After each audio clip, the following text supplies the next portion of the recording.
to America, to the Constitution, and an unwavering resolve that freedom will always triumph over tyranny.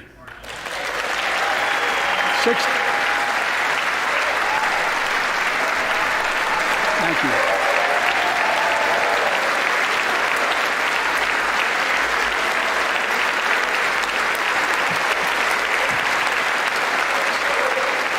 6 days ago, Russia's Vladimir Putin sought to shake the very foundations of the free world, thinking he could make it bend to his menacing ways. But he badly miscalculated. He thought he could roll into Ukraine and the world would roll over. Instead, he met with a wall of strength he never anticipated or imagined. He met the Ukrainian people.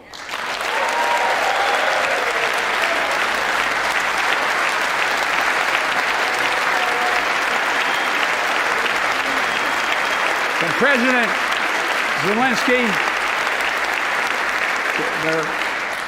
to every Ukrainian, their fearlessness, their courage, their determination literally inspires the world. Groups of citizens blocking tanks with their bodies, everyone from students to retirees to teachers, turned soldiers defending their homeland. And in this struggle, President Zelensky said in his speech to the European Parliament, "Light will win over darkness." The Ukrainian ambassador to the United States is here tonight, sitting with the First Lady. Let each of us, if you're able to stand and send an unmistakable signal to the world of Ukraine. Thank you. Thank you, thank you, thank you.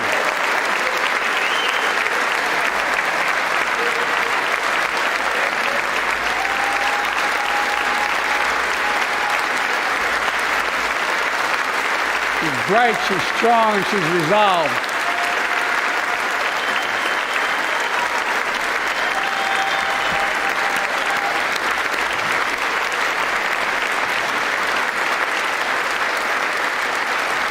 Yes, we, the United States of America, stand with the Ukrainian people. Throughout our history, we've learned this lesson. When dictators do not pay a price for their aggression, they cause more chaos.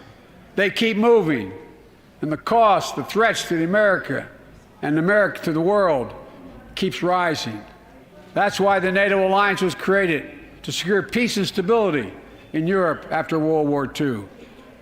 The United States is a member, along with 29 other nations. It matters. American diplomacy matters. American resolve matters. Putin's latest attack on Ukraine was premeditated and totally unprovoked. He rejected repeated efforts at diplomacy. He thought the West and NATO wouldn't respond. He thought he could divide us at home, in this chamber, in this nation. He thought he could divide us in Europe as well. But Putin was wrong. We are ready. We are united, and that's what we did. We stayed united. We prepared extensively and carefully. We spent months building coalitions of other freedom-loving nations in Europe and the Americas, from America to the Asian and African continents, to confront Putin. Like many of you, I spent countless hours unifying our European allies. We shared with the world in advance what we knew Putin was planning and precisely how we would try to falsify and justify his aggression. We countered Russia's lies with the truth. And now that he's acted, the free world is holding him accountable, along with 27 members of the European Union, including France, Germany, Italy, as well as countries like the United Kingdom, Canada, Japan, Korea, Australia, New Zealand, and many others. Even Switzerland are inflicting pain on Russia and supporting the people of Ukraine. Putin is now isolated from the world more than he has ever been.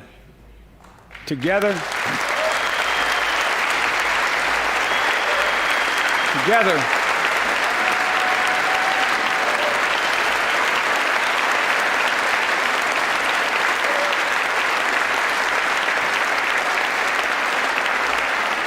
along with our allies, we are right now enforcing powerful economic sanctions. We're cutting off Russia's largest banks from the international financial system, preventing Russia's central bank from defending the Russian ruble, making Putin's $630 billion war fund worthless. We're choking Russia's access.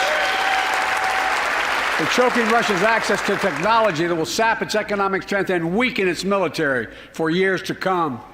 Tonight, I say to the Russian oligarchs and the corrupt leaders who bilked billions of dollars off this violent regime, no more.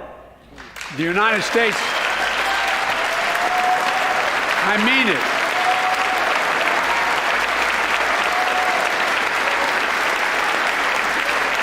The United States Department of Justice is assembling a dedicated task force to go after the crimes of the Russian oligarchs.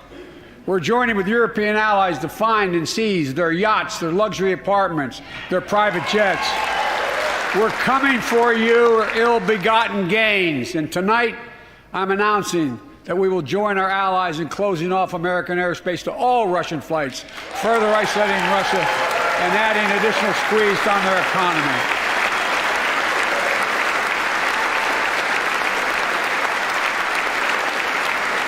He has no idea what's coming. The ruble has already lost 30% of its value. The Russian stock market has lost 40% of its value, and trading remains suspended. The Russian economy is reeling, and Putin alone is the one to blame. Together with our allies, we're providing support to the Ukrainians in their fight for freedom. Military assistance, economic assistance, humanitarian assistance. We're giving more than $1 billion of direct assistance to Ukraine, and will continue to aid the Ukrainian people as they defend their country and help ease their suffering.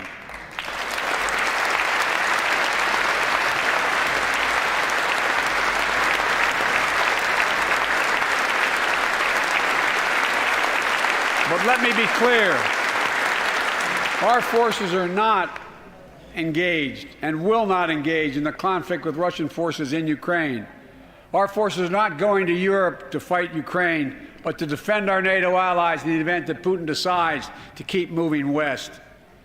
For that purpose, we have mobilized American ground forces, air squadrons, ship deployments to protect NATO countries including Poland, Romania, Latvia, Lithuania, and Estonia. And as I've made crystal clear, the United States and our allies will defend every inch of territory that is NATO territory with the full force of our collective power. Every single inch.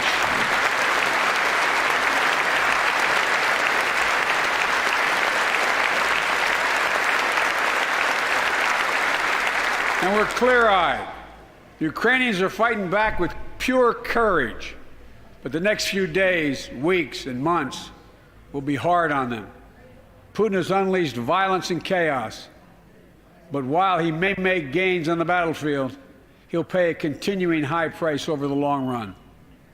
And a pound of Ukrainian people, the proud, proud people, pound for pound, ready to fight with every inch of energy they have.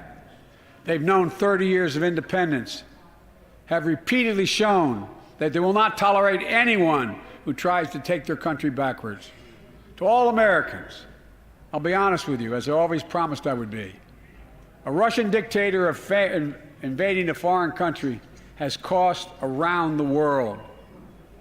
And I'm taking robust action to make sure the pain of our sanctions is targeted at the Russian economy, and that we use every tool at our disposal to protect American businesses and consumers. Tonight, I can announce the United States has worked with 30 other countries to release 60 million barrels of oil from reserves around the world.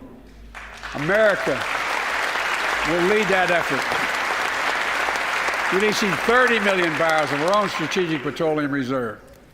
And we stand ready to do more if necessary, united with our allies.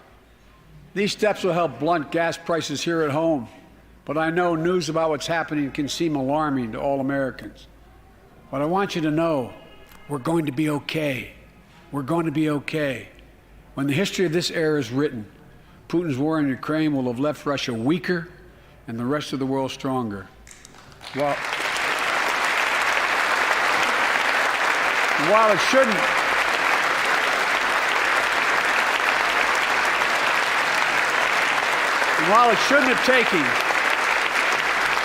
Well, it shouldn't have taken something so terrible for people around the world to see what's at stake.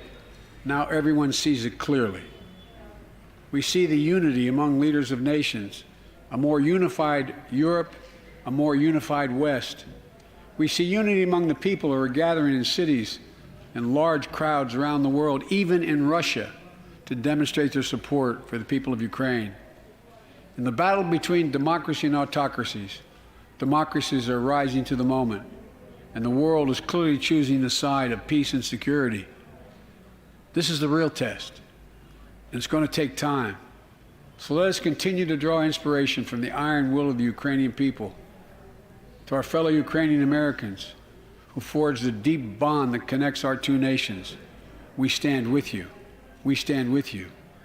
Putin may circle Kyiv with tanks, but he'll never gain the hearts and souls of the Iranian people. He'll never extinguish their love of freedom, and he will never weaken the resolve of the free world.